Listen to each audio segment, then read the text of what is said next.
and unfold. Embrace and let go. Trust the flow.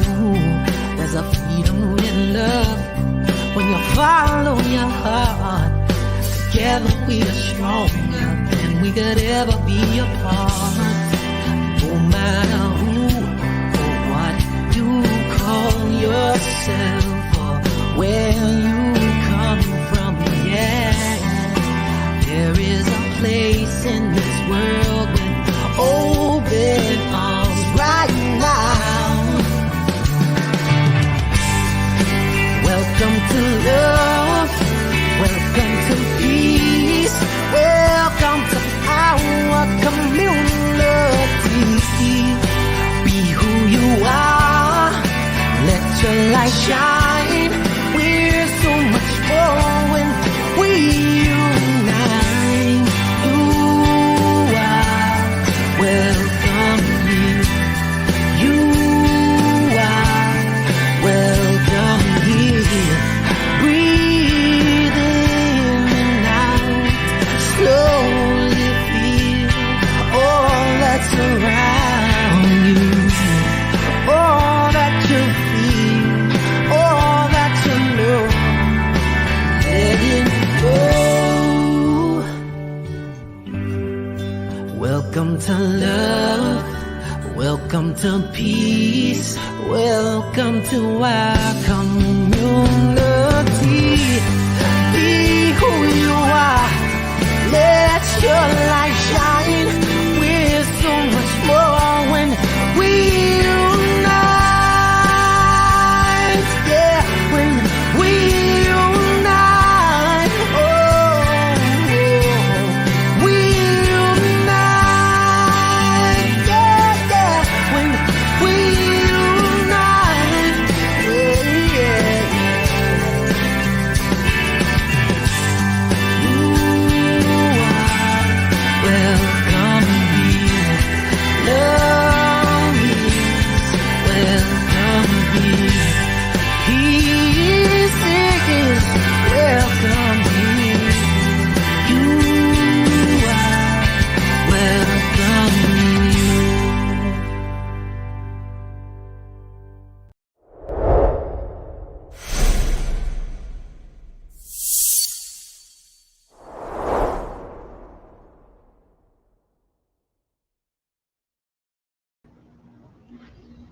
Family and friends of CSL Ocala, I am Reverend Cindy Grimes, and I want to welcome you here live to the Big Sky Retreat, where I am with some friends today broadcasting. I'm so excited. And yes, you are welcome here, and we're so thrilled that you are spending a little bit of your time with us today. And so if this is your first time checking out CSL Ocala, I'll tell you about our values, and because that's very important to know what an organization is about. And so the number one thing that we value is spiritual growth and practice. It is at the top of our list. It's why we come to Big Sky. It is what we're all doing as spiritual practitioners. We value love. We believe that love is the basis of who we are, what we're about, where we come from, and where we return to. We believe in appreciation, and that what we appreciate and give gratitude for appreciates in our lives. We value community. This is an aspect of community right here, right now. We value freedom, creativity. I'm going to go through the rest really fast. Health and wholeness, generosity, and financial well-being. Those are all things that are important to us. And now our mission and our vision at Centers for Spiritual Living Ocala. We are a model center for spiritual living, as evidenced by the transformational impact we have on our spiritual community, on the larger CSL organization, and the community at large. And our mission is to empower individuals to awaken to the power and presence that lives in and all around them, so they may live their very best lives. Mm-hmm. And so that is what we are about at Center for Spiritual Living Ocala. And as I said, we're here in beautiful Big Sky, Montana for the annual retreat. This is the 45th year of this retreat. And Donna, our practitioner, is with us. And we have been joined by the Benjamins, by Ali and Michael Benjamin. And I'm so excited. But before we get into our conversation, I'm going to let Michael do an invocation, and then you'll find out a little bit more about who they are. Beautiful. Welcome, and thank you for joining us. So if you could just ready yourself for a moment of prayer. And at this moment, we recognize that we are in the presence of the divine, the infinite power that is sourcing, fueling, and substancing all things in all ways and in all ways. And so we know that we are each and every one of us living and moving and having our being in it. It is, in fact, living itself as us. And it is doing so right now. Nearer than our breath, it's beating our heart. It's multiplying our blood cells.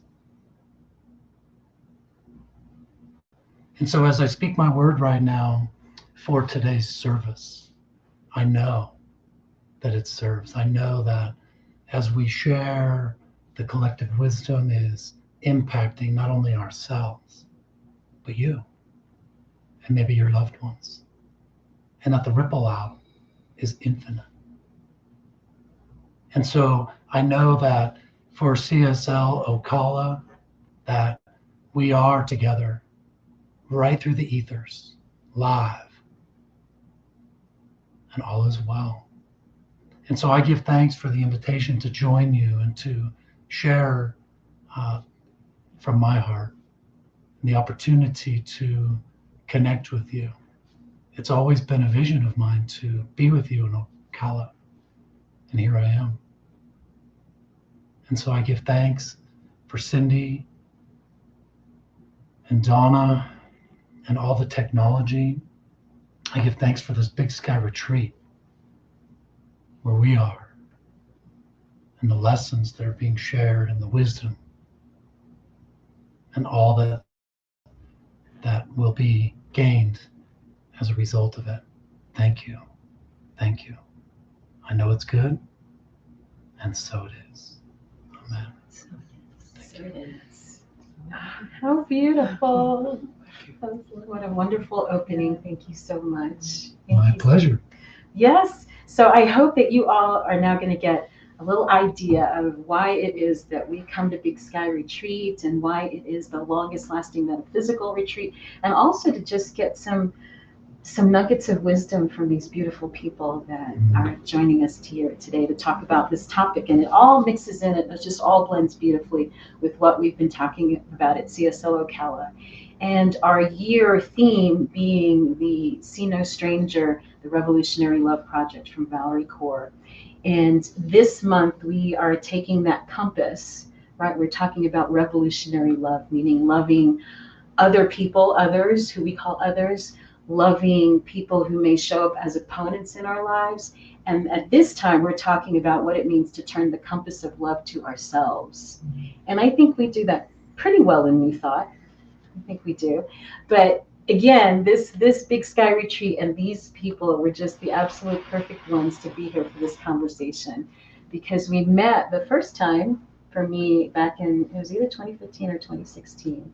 And you were already part of the Big Sky family and board, and Michael has been doing the emceeing this time, but Allie has been my liaison this time as I'm speaking at the retreat. And so I'm just going to give you a little opportunity to tell folks what you're about, what your ministry is, and why you love Big Sky Retreat. Yeah, well, it's so wonderful to be here and to have this opportunity to be a part of your community and to kind of bridge the two, your community with Big Sky community. I'm Reverend Allie Benjamin, and this is my husband Michael, and Michael's a practitioner. And we founded a spiritual center in Ogden, Utah in 2009 called the Satya Center. Satya loosely translates as higher truth. And so we've been building our ministry and serving this community and bringing new thought. And we're quite close, only 5 hours away, Ogden, Utah to Big Sky, Montana. And so for the past, I think it's 11 years, we've been pilgrimaging, if that's a word, up to Big Sky. And actually one of our members at the Satya Center Dr. Clark Auden. He was on the founding board of the Big Sky Retreat 46 years ago. And so I feel very connected to this retreat, to this community. I was blessed with the invitation to join the board of directors several years ago. I lost count now. It's probably been about 3 or 4, and have enjoyed serving in many different ways. But most importantly, just love coming to Big Sky, love being a part of this incredible vortex of energy that's created every time we get together. We've got representatives from all sorts of New Thought ministries, New Thought communities, from Science of Mind, Unity, Divine Science. We've got people that have their own centers that study New Thought, and they all come together here, and they have been for many, many years.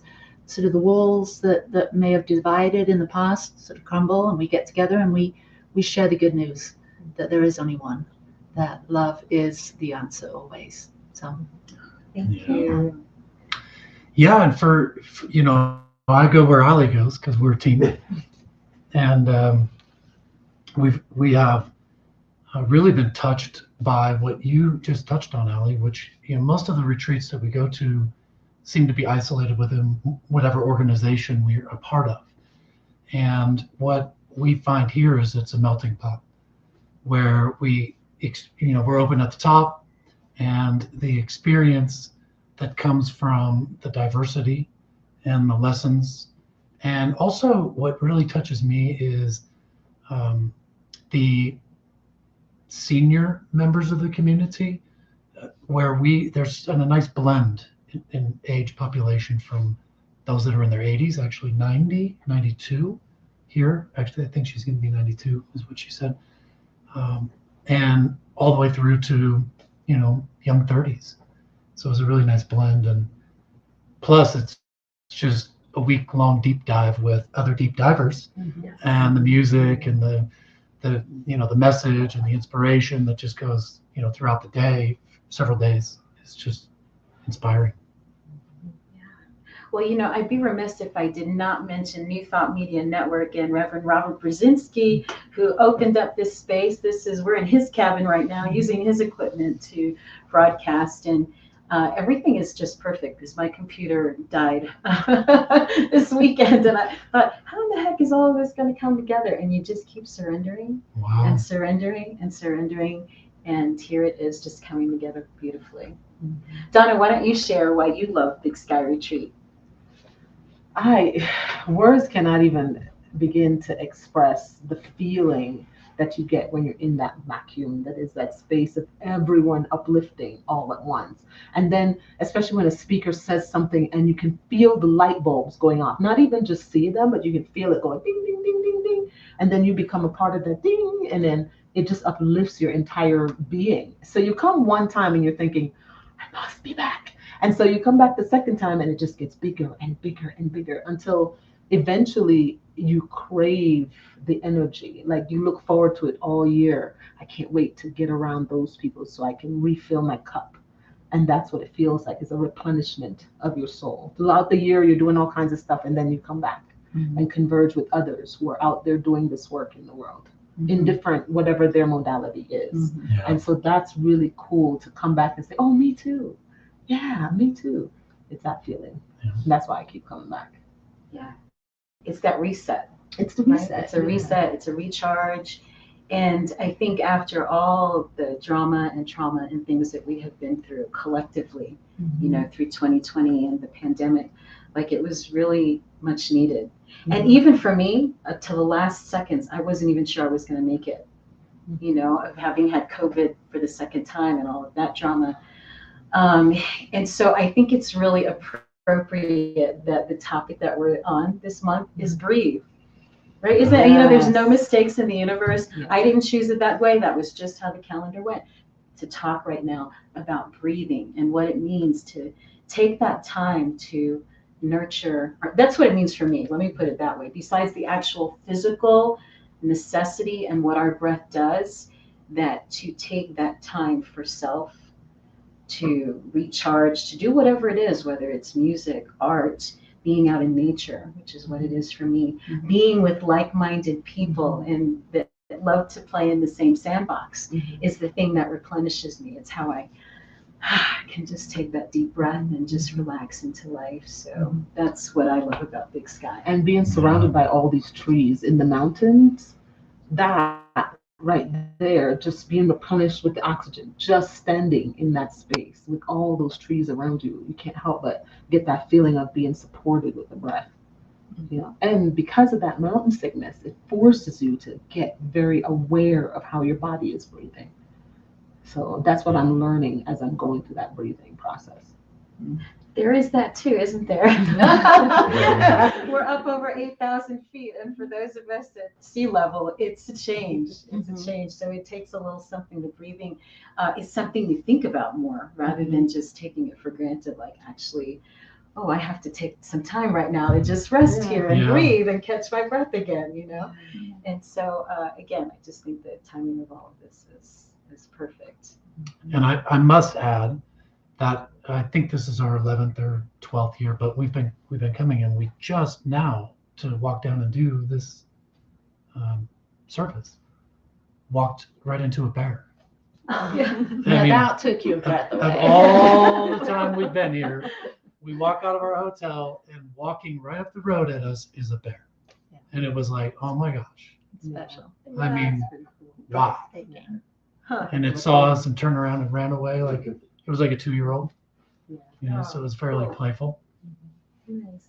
Yeah. The moments that take your breath away, right? So we've had a lot of those moments, right? 2020 times of having that breath taken away, whether it's watching someone else's trauma, going through our own trauma. You realize more and more how important that breath is. I know it is for me. I'd just like to hear what you all, you're feeling about that breath and the importance of that to your spiritual practice. Well, for me, I think of some of the struggles and the challenges that I've faced, that we all face. I have a practice of taking a breath before I react to whatever seems to be happening. And it's in that just taking a moment, just stopping. One of our friends uses the acronym STOP, surrender to the one presence, to the one power. And so it's a moment to stop, and it's in that taking a breath that there's a pause. There's a pause, and then I'm given the idea to just connect with what I'm really feeling. And in that moment, instead of my ego just reacting or retreating, fight, flight, or fix, I just stop, I take a breath, I take a pause, and it's within that pause that I'm given a moment, because I'm intentionally doing this, I'm given a moment to maybe make a pivot, because my reactory self has got me in trouble a lot. But when I pause and then sort of just contemplate, where am I, what am I doing, how am I feeling, could this confusion I'm feeling, or could this worry or this anxiety I'm feeling, what's in there, what's deeper in there, and I breathe into that.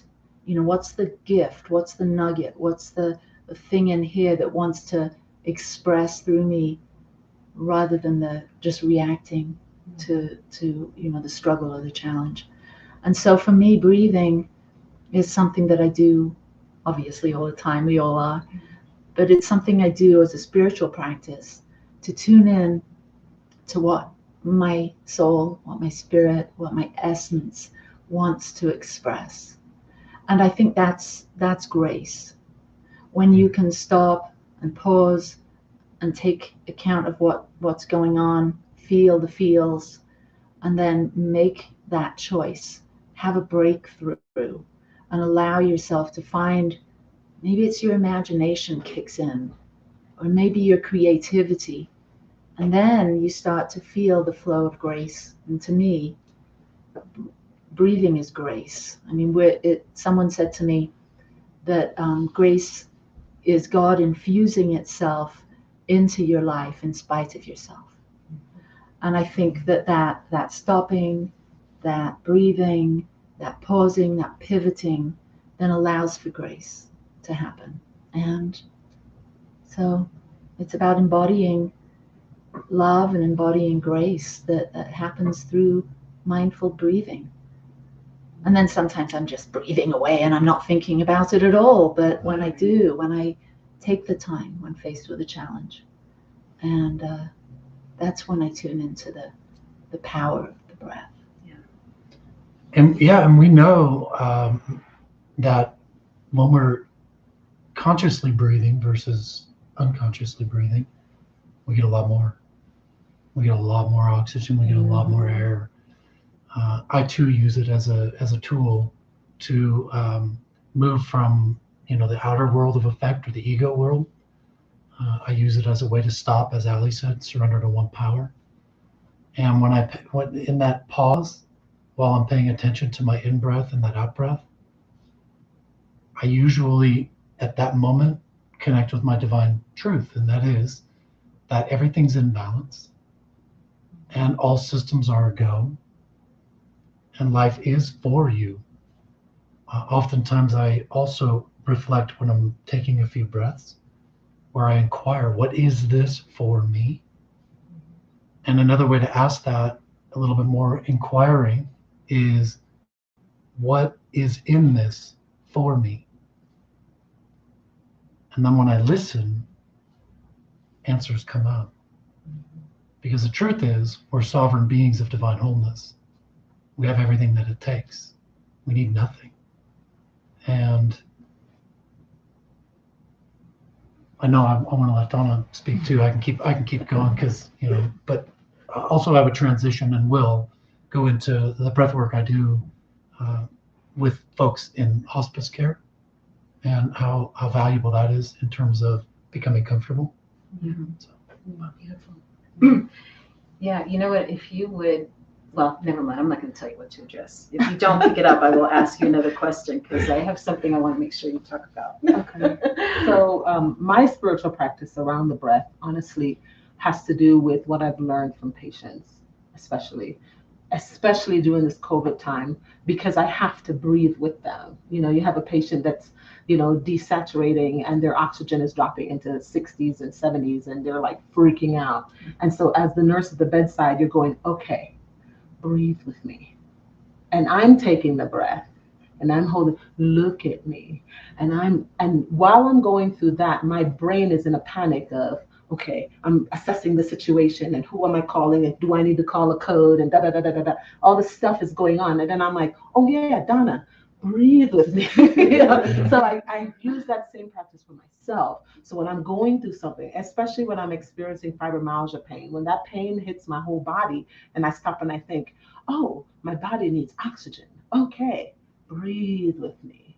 And then I just pretend like I'm with a patient, or I pretend like we're, bagging a patient. Okay, because you can't go too fast. You go too fast, you hyperoxygenate. And if you go too slow, it's not enough. You're talking about putting oxygen. To put that bag over their mask, and you're breathing with them, and once you intubate them, now you're forcing the breath in for them. And while you're doing that, you have to then remember to breathe as well, so that you don't overdo or underdo. So while I'm doing that, I'm going, breathe with me. Okay. And it forces me to breathe as well. So when I'm out of that equation, I'm no longer at the bedside, and I'm no longer in that fight or flight, and I'm at home, and my brain goes, ah, and I'm in a panic, I go, oh yeah, breathe with me. And you'd be surprised just how bringing up the oxygen level in the body gets rid of the panic. Because that's what it is. The cells need oxygen. And you don't even realize that your oxygenation may have dropped because you're holding your breath. There's no oxygen.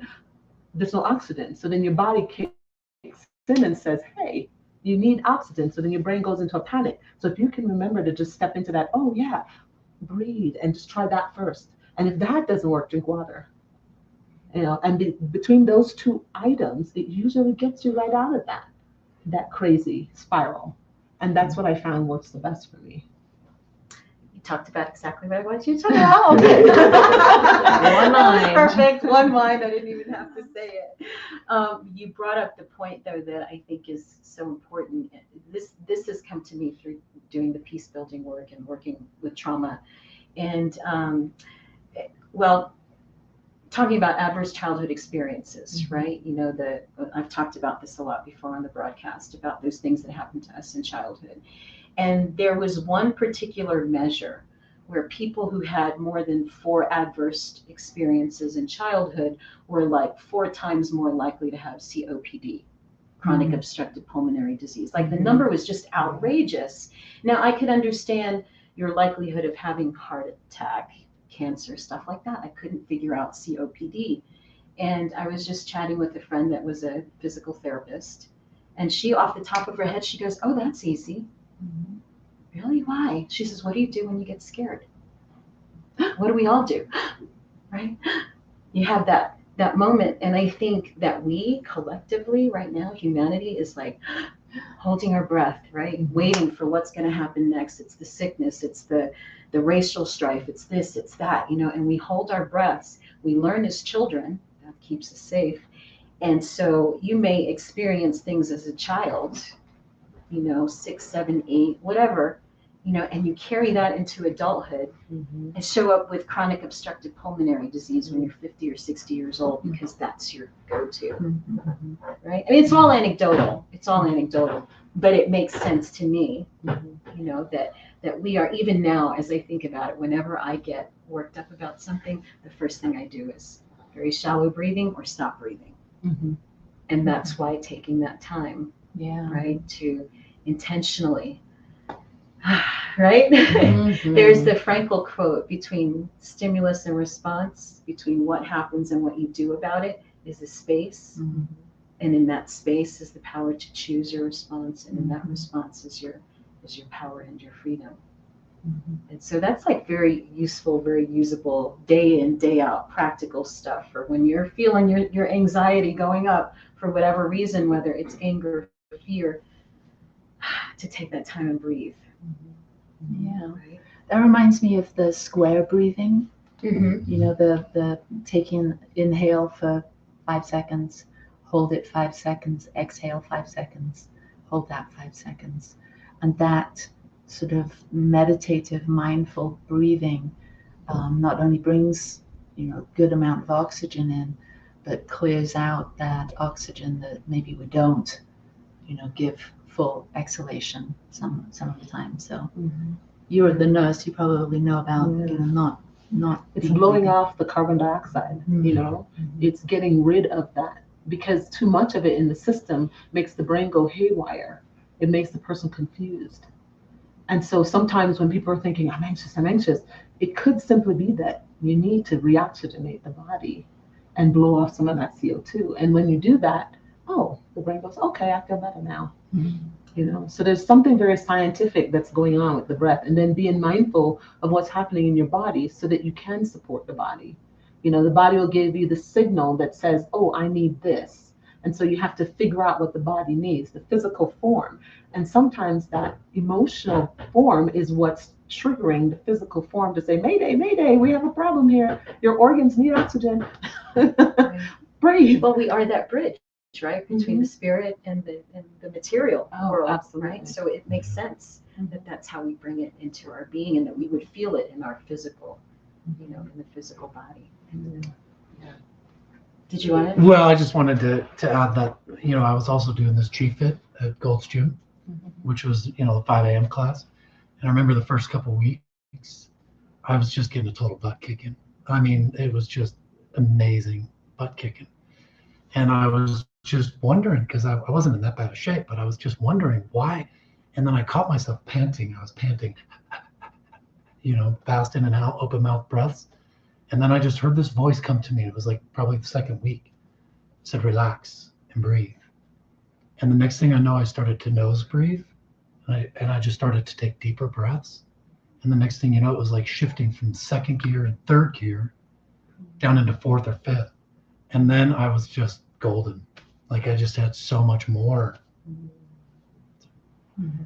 So cool. That's so much of what we're doing, I think, right now. Our time is spiritual midwives, if you want to call it that, right? Is to help, well, first ourselves, right? Like you're saying, Donna, to be able to breathe with people. But as people are transitioning through these difficult times, giving birth to this new, whatever is ahead for all of us individually and collectively, that we help one another with that breathing process, right? And reminding and being that example.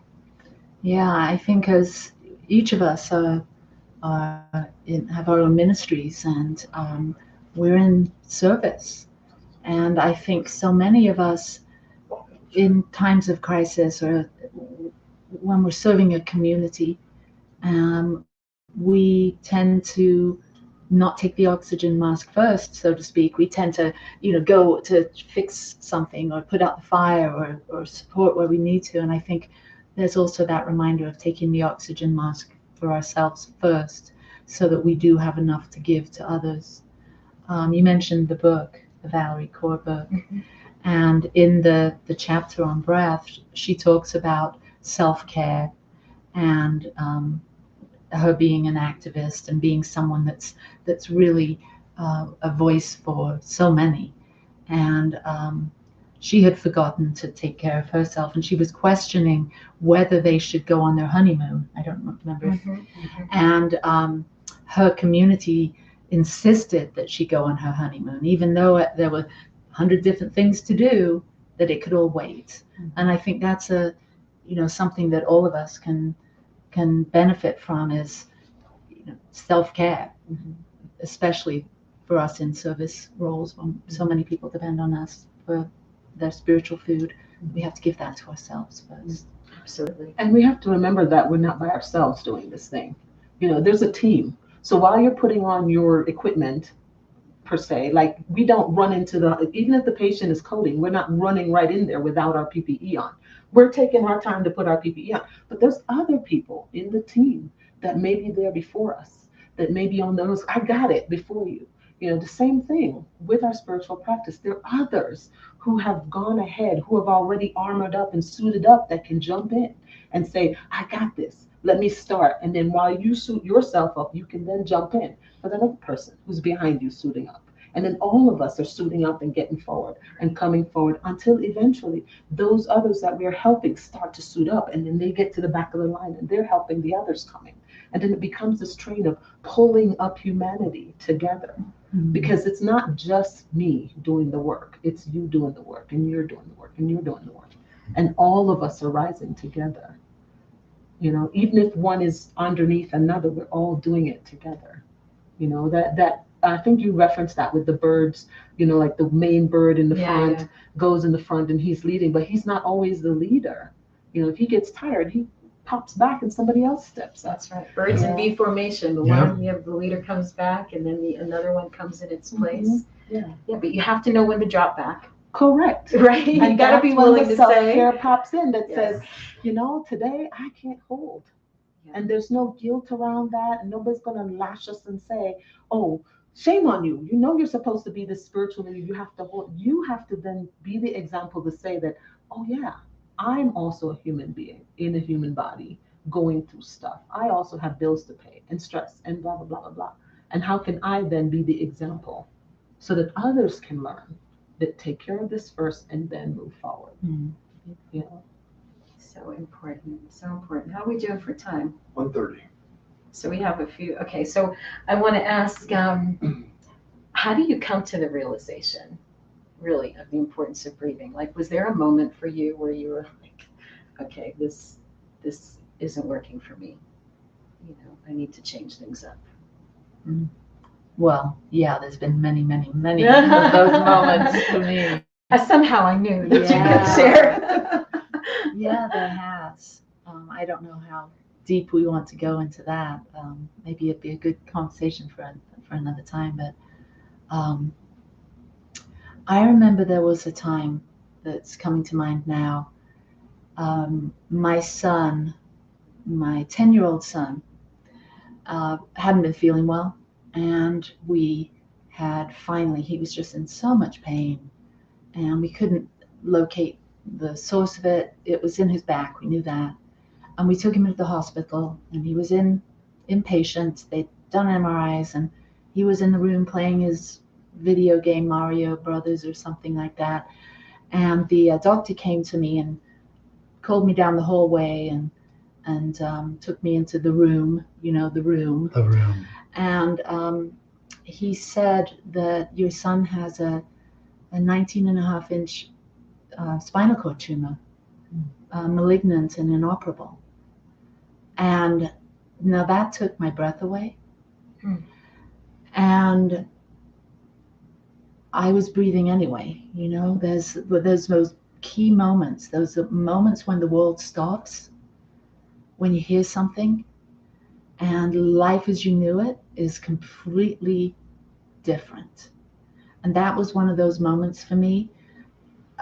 I knew that he was in his hospital room playing his Mario Brothers, and I had to go back and be normal, be mummy, and to take care of him and somehow deliver that news and live in this alternate reality.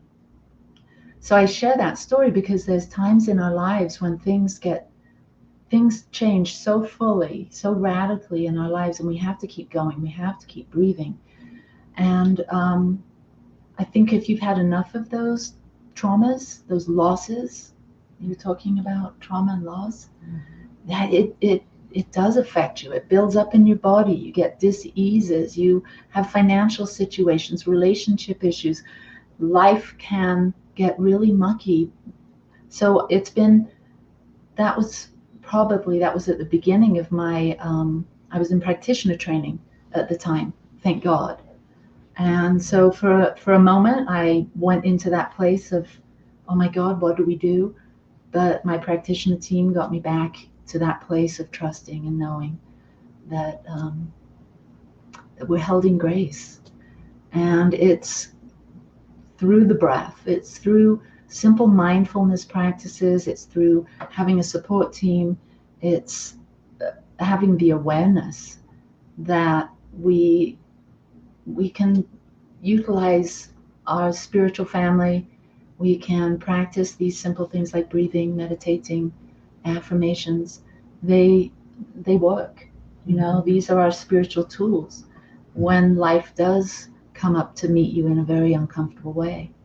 And just like this broadcast, I know that something that one of us say, or maybe all of us say, somebody's going to listen, it's going to change their lives, and you're going to take a breath during a difficult moment, and you're going to think, okay, what is this for me? What is this for me? And breathing is key to that shift, that pivot, and that breakthrough.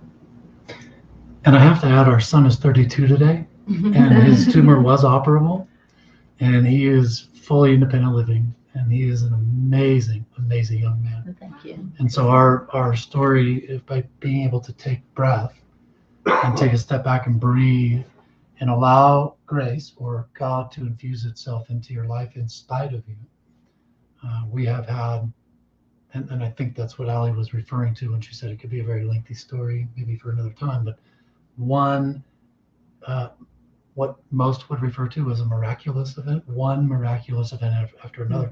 So much so that in our family, we say, how usual, how usual, how usual, That's an affirmation. That's great. It is. Right? And actually, on the affirmation thing, those thoughts that are happening over and over, they are affirmations, whether you know it or not. And so, being able to control your thoughts or pay attention to those whilst breathing consciously is very powerful. Very powerful, because you do control your destiny that way. It's the recognition. Yeah. Right? Just taking the time to breathe and to recognize where you are and which way you want to go next. Yeah. And can I just talk about hospice for a minute? Yeah, sure. So what we know in hospice care is that generally we don't have a choice as to whether or not we're going to leave.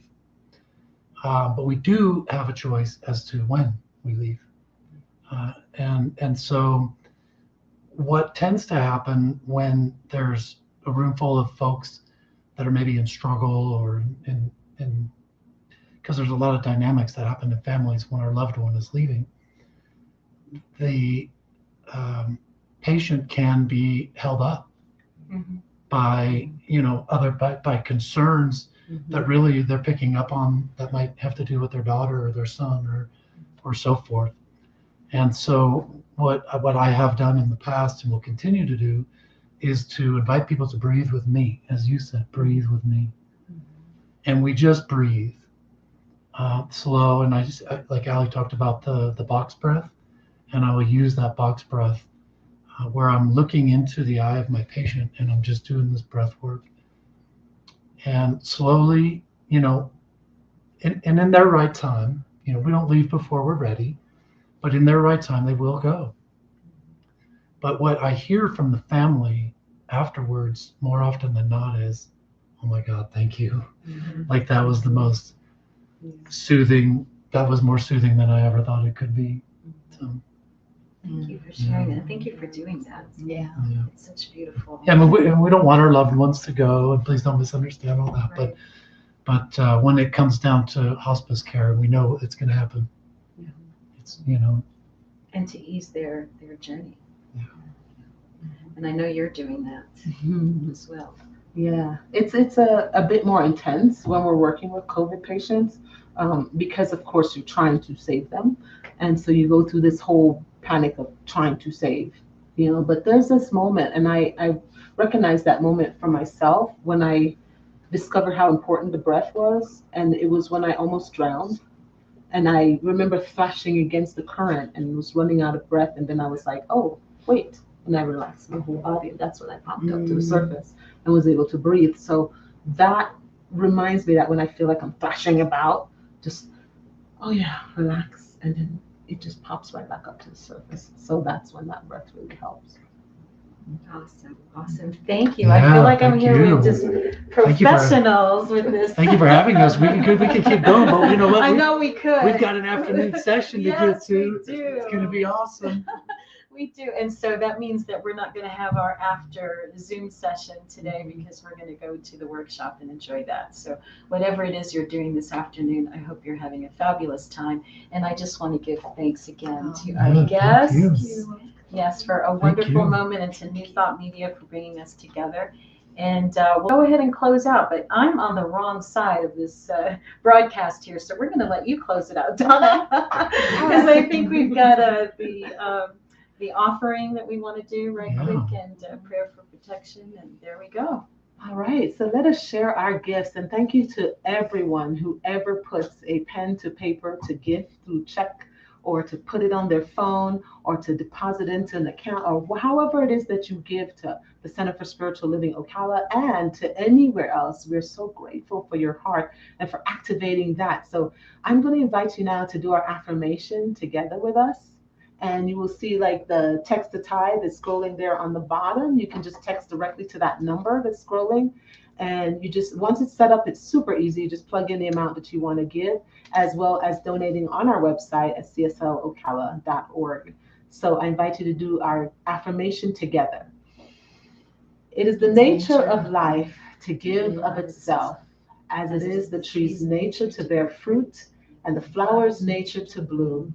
It is my nature to share the gifts of my time, talent, and treasure. I participate in the divine flow of life, giving generously and receiving abundantly. I am blessed and I am a blessing. I am grateful.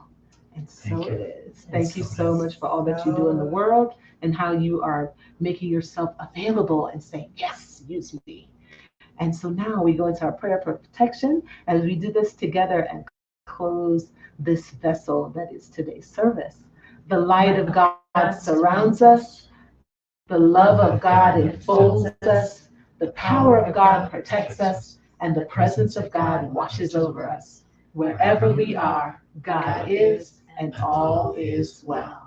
And so it is. We'll see you next week, everybody. Bye. See you next time. And hopefully next year at the Big Sky Retreat. Hello. Blessings to you all. Peace and blessings. Namaste. Namaste.